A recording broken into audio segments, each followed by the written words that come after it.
had planned for years to take a trip to Alaska, and now we're on our way. We drove our car onto the boat at Kingston and ferried over to Victoria. We disembarked and drove up the island to Kelso Bay. At Kelso Bay, we boarded a ferry at 2 in the afternoon and spent that afternoon and until 9 the next morning getting to Prince Rupert, the halibut capital of the world.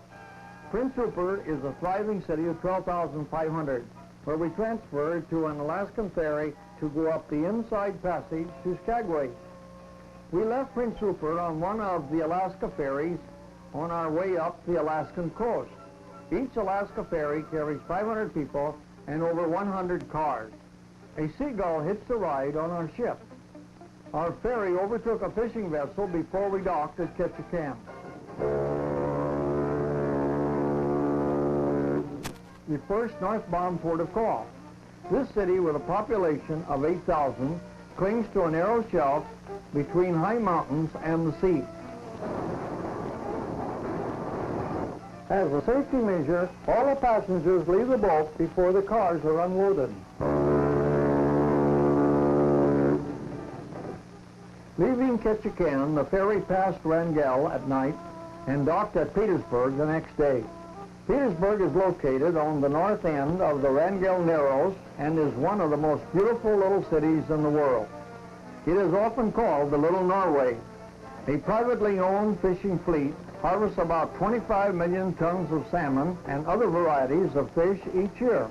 The fishing fleet is anchored off the main street of the city. The older part of Petersburg is built along the waterfront. Logging is another important industry in this area of Alaska, as well as in Juneau. Freight trucks leave their trailers on board the ferry, where the trailers will be delivered in Skagway to be unloaded.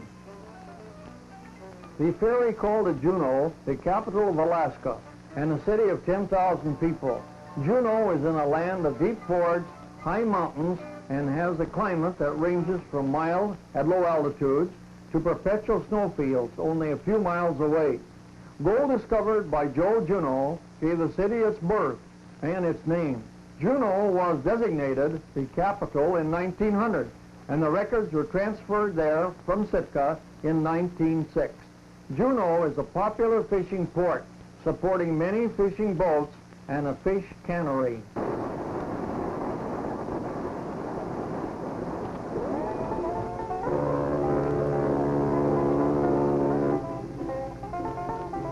Our last stop was at Skagway, one of the most famous towns in Alaska.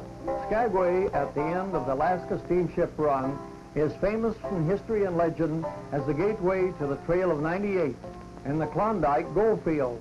The city is built on a triangular piece of land between the sea and high rugged mountains.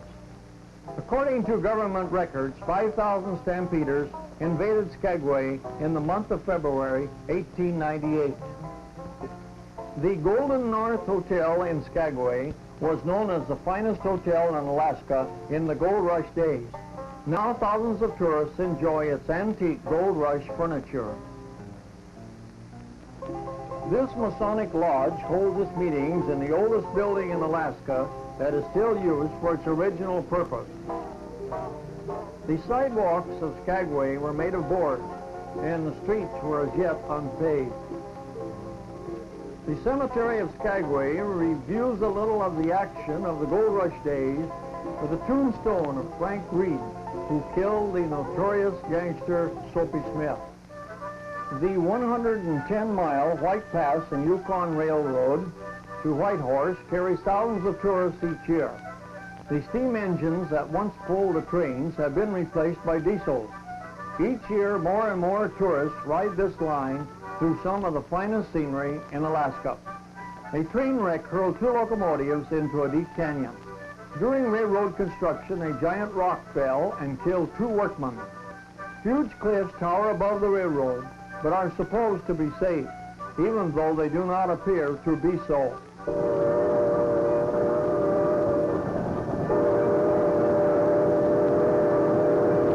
The only tunnel on the railroad is 1,000 feet above the floor of the gorge, with its southern portal on a sheer cliff.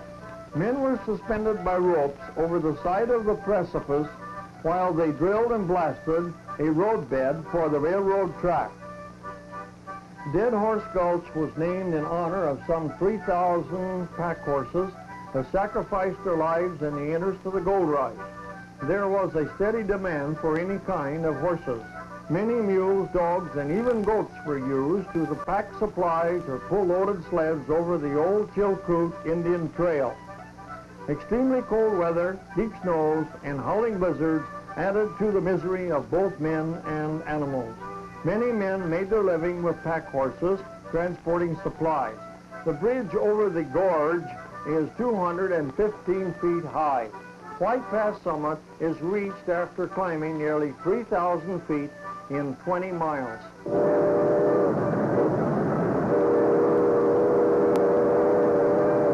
The Bennett Church still stands. When the spring thaw came, it was deserted.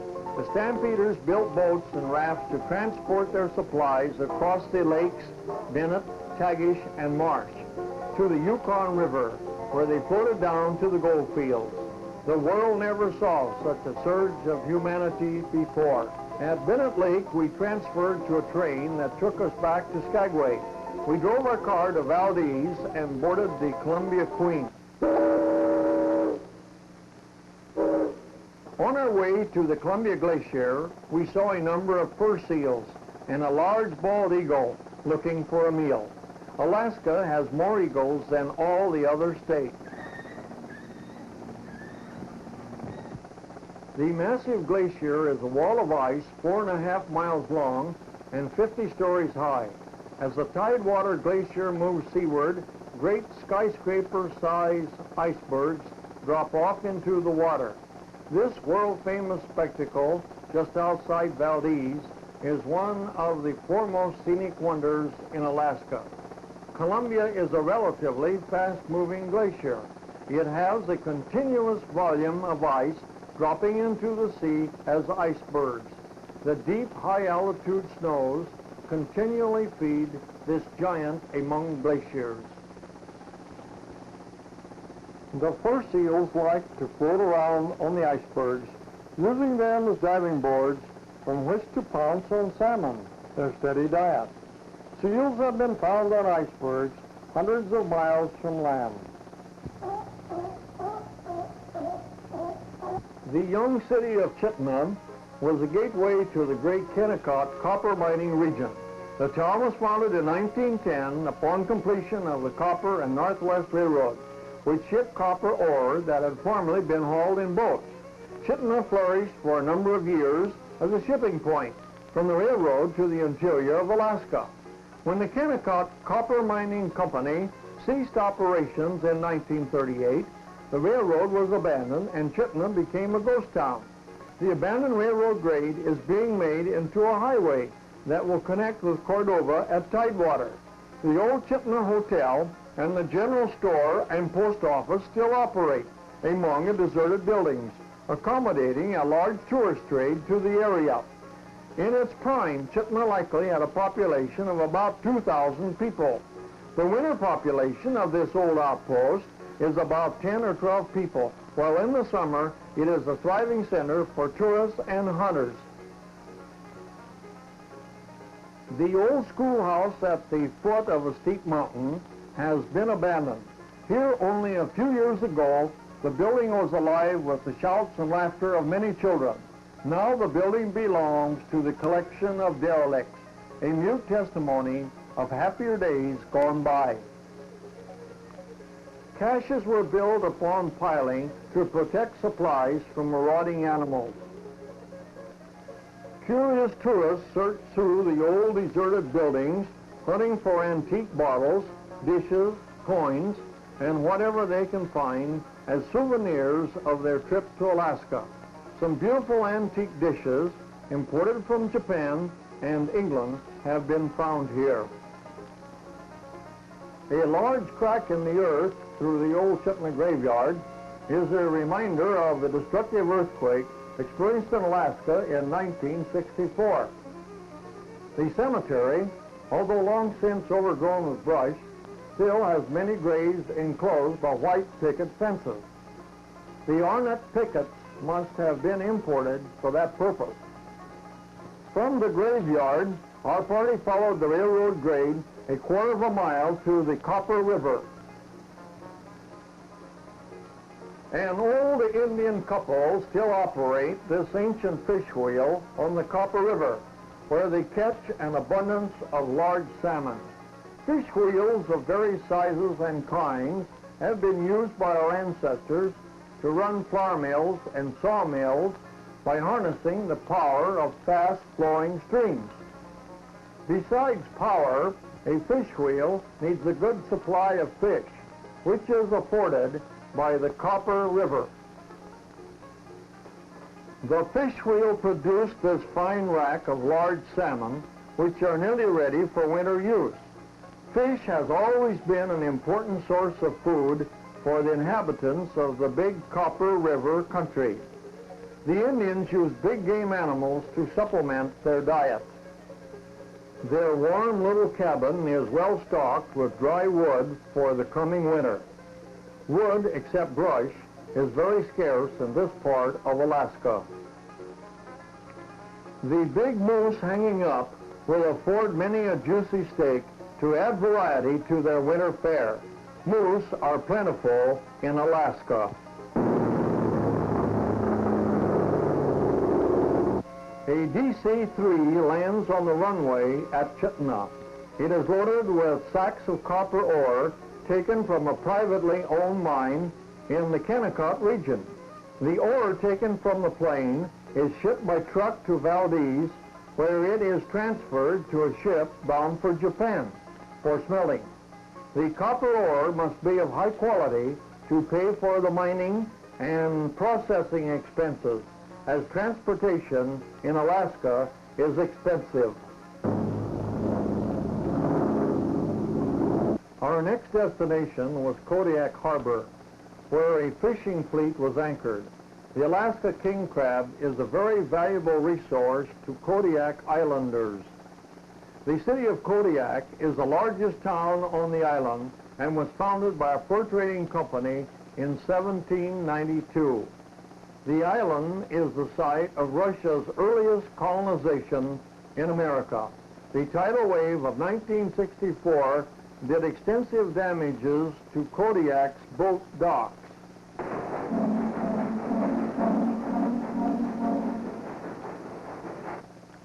A fisherman goes out to harvest the popular Alaska crab, which are caught in crab baskets. The location of each basket is designated by a marker on the surface, fastened by a rope to the basket. Each year, many fishermen specialize in the procurement of this popular seafood. From Kodiak, we flew across the mountains to do some fishing and to photograph the Kodiak grizzly bear. The plane was a six-place craft with an ample storage department and could land either on the water or land with equal ease. An ample supply of provisions had been secured to last the party a whole week, whether we caught any fish or not. Rumors were that we would, no doubt, catch many fish. The pilot was instructed to return for us in 7 days.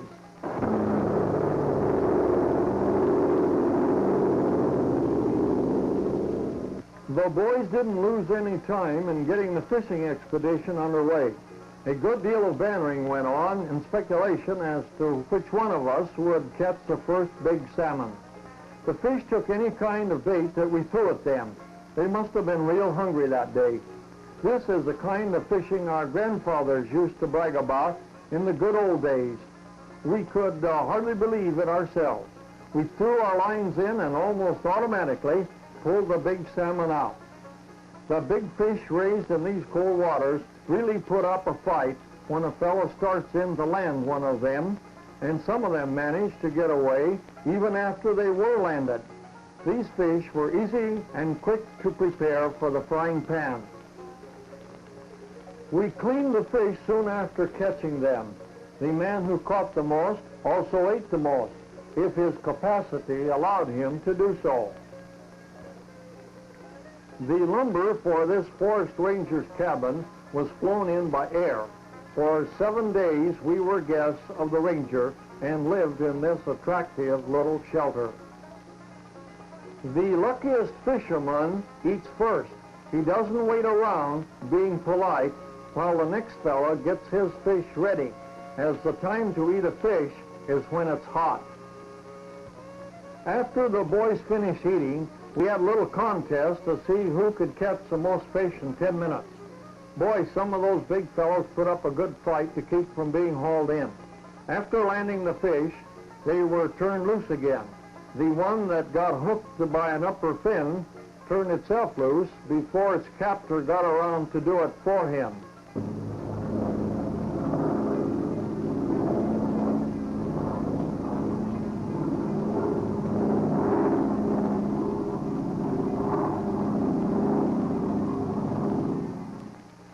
Three of the boys from Kodiak flew in one day on their lunch hour to do a little fishing.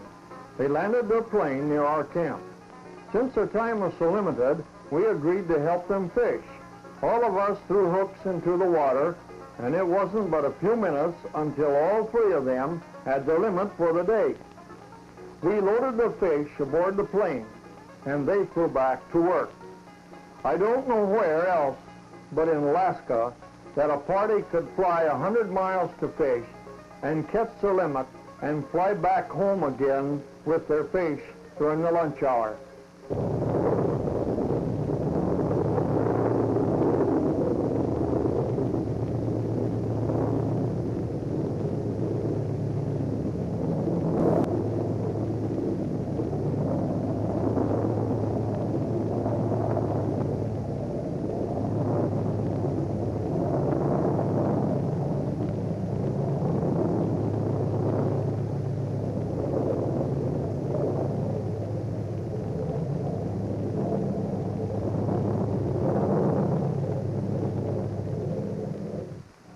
One of the rangers reported to us that he had seen a big Kodiak grizzly across the river that morning. We decided to cross the river and see if we could get some good movies of that bear. One of the boys was loaded up with the big camera, while another carried the tripod and some other equipment. Alan tried to wade across the river without getting any water in his waders, but in spite of his best efforts, he stepped in a hole and got one of his waders full of water. The yell he emitted when that ice-cold water hit him could have frightened the bear a mile away. Walking was difficult across the soft tundra, and more so when packing equipment. We came upon a fresh bear trail. The tracks indicated that the bear was a large one. The front feet of the grizzly are smaller than the hind feet. Grizzly hind tracks had been measured that were 10 inches wide and 16 inches long. Alan did some glassing with the binoculars and soon announced, "I've got him spotted. Do you have that camera set up and ready to roll?" Big male grizzlies have been known to weigh 1,500 pounds, or about 500 pounds more than an average saddle horse. The largest Kodiaks are about 4.5 feet high at the shoulders and can reach a height of 10 or 11 feet standing on their hind legs. The grizzly is the strongest animal in North America and can break the neck of an ox or a horse with one blow of a long, powerful foreleg.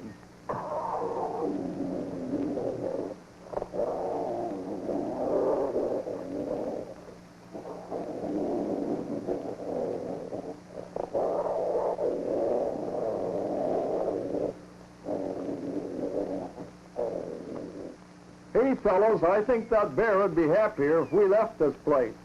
And I'm not so sure this wouldn't be a good idea either. The Kodiak bear is also known as the brown grizzly and is the largest meat-eating mammal that lives on land. The grizzly is highest at the shoulders, while the black bear is highest at the middle of its back.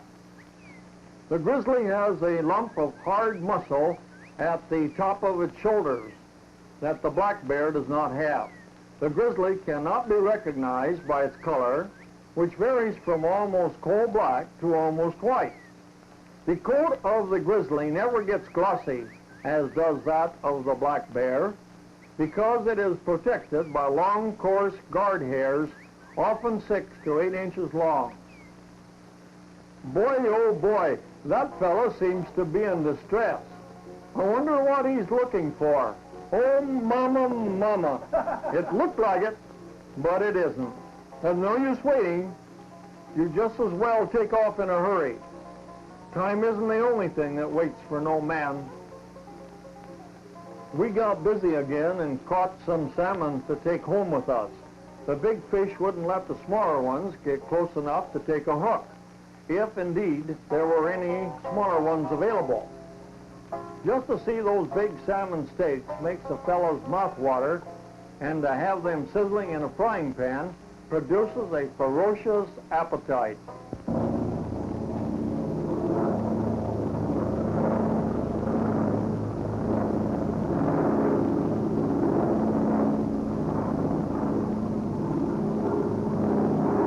All the fellows, except me of course, developed grizzly bear-sized appetites, and consequently we were nearly out of food when the plane returned to take us back to Kodiak.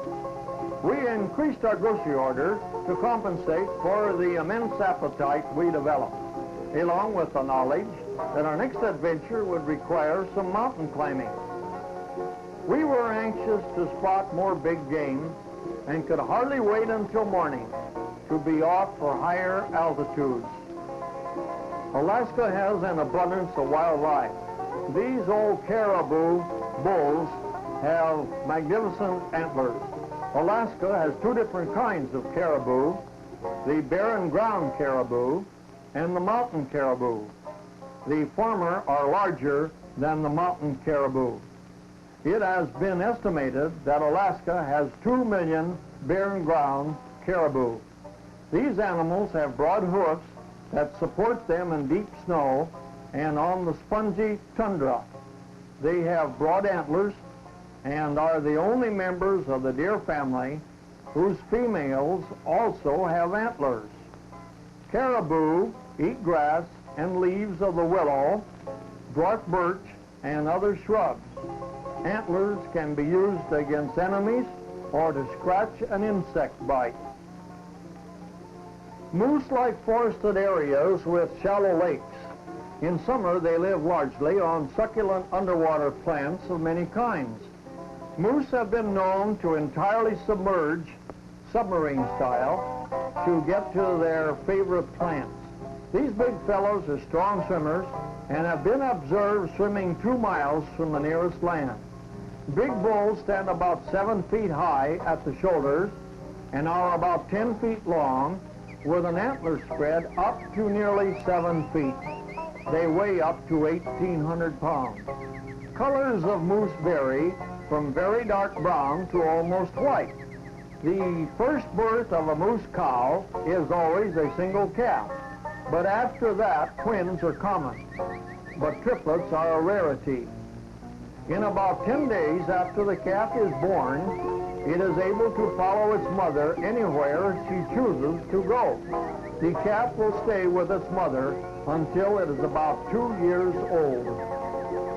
Our party climbed 2 hours to get in camera range of these beautiful white doll sheep.